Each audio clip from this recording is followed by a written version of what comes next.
All right, now we're going to talk about the valuation of startups when you raise funding. And I have to add right here that the top line number, the valuation of your company, is certainly not the only thing that's important. There are many other things that are important, but valuation is a big issue. So what is your company worth? First, it depends on what is it that the investors want to achieve. Your starting point as an entrepreneur is you want to have the highest valuation you can get. But very often that is wrong, because if you're going to do several funding rounds, the provisions in the agreements that you do normally punish you heavily if there's a down round with lower valuation at some point. So you want them to get higher and higher. And the other thing you need to consider is that the investors that come in, if they're smart, they actually make some very rational calculations of how much return they want to get. If you assume that first you get seed investments from a venture capital fund, a seed fund, they might have a standard assumption that they want their money 30 times back. You say, 30 times back, that's so greedy, how can they be so evil, these people? But they're so evil because they know that most of the startups they invest in at this early stage will not perform well. In fact, there's so many statistics that say that most likely most of them will fail. So if they assume every time they invest, they say, if everything goes well, we should get our money 30 times back. And then it turns out that 80% actually fail, 20% survive, 2 or 3 are successful, then the fund as a whole will do fine. So if they come in and they want their money 30 times back, then you have to consider that you cannot expect that the value of your company now is what you think it will be 10 years from now. No.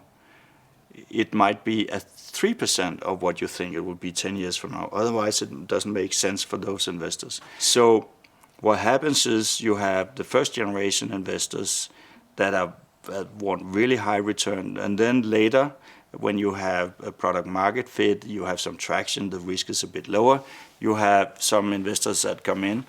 Early growth investors, they maybe think that they will be invested for 5 years until there's some kind of exit opportunity, and they want their money back 5 times or 10 times or 15 times. Actually 10 is like the norm. So again, they are looking at where will we be 5 years from now? What is the value then? Okay, so we want to go in on a value which is 10% of that. So you cannot present them the scenario that you have 5 years from now and say this is the basis for our value. No, the valuation is where we are now, where there's still a lot of uncertainty. So this is some of the mindset you have to bear in mind, and that is one of the reasons why you should not be too greedy. But how do companies make valuation? The first thing I would say is that everything is rule of thumb. I have been in this game for a long time. I've been on both sides of the table. I have never seen anybody do a completely mechanical evaluation. Normally they do use different methods, and sometimes it's just a gut feeling in the end. Actually, that is what it very often amounts to. But you have to have some kind of a yardstick, some model that you use as reference, or several. So the basic model that anybody should be aware of is DCF. That is discounted cash flow. And so it simply takes the free cash flow that the company generates in the future, whether it's perhaps it's for a while it's losses, but then it becomes profits, and then you look out in the future, perhaps 10 years, and when it starts generating profit, or if it's already generating profit, you say, okay, $100 this year is worth $100. $100 next year, we discount that by 10%, so it's worth 90. Next year, $100 is worth 80, and so on. So you run through a spreadsheet model, and then you discount future cash flows for a period of time, could be 10 years, for instance, and that is the way you reach fair value of the company. But there are many other factors than just cash flow that can influence your company. And the value of the company in an exit situation can be influenced by whether people believe in the industry anymore. So you have situations where business is booming, but the part of the business you are in is not. And you sit there with a great team of software developers, for instance, and somebody says, we don't believe in your product, we don't believe in your market, but we like your team. And we like that you have hired 50 people who are working together coherently and it's all negotiated.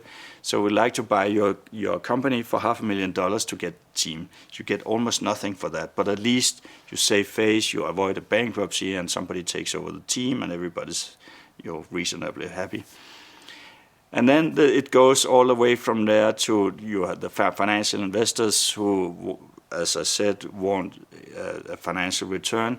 And then you get to the strategic investors. And the strategic investors, they have a huge global marketing machine, a sales force, whereas you have 5 salespeople or 1. You have a great product and you can sell a little bit, but if they take it in and make it a part of their offering, they can easily sell 10 times or 100 times as much of your product as you can. So from that perspective, your product is far more worth to them than it is to you, which means that you should sell the company probably, but you could also take them in as big investors and do a distribution agreement with them. And the last thing where it can get completely insane in a positive way is when you have this strategic buyer who is very interested in it, but they know there's another strategic partner or 2 other or buyer who are also interested, so you want to avoid that they get it. So they're actually willing to overpay to avoid that they have this key product that you don't have. And that's where you get the big, really big valuations.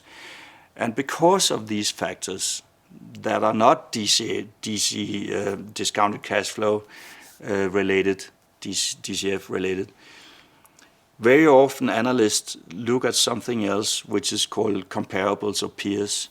So they would look at companies that are similar to you. So they have the kind of similar product line out there and perhaps in a similar stage. And then they just look at transactions. What did they raise money at? What have they been sold at?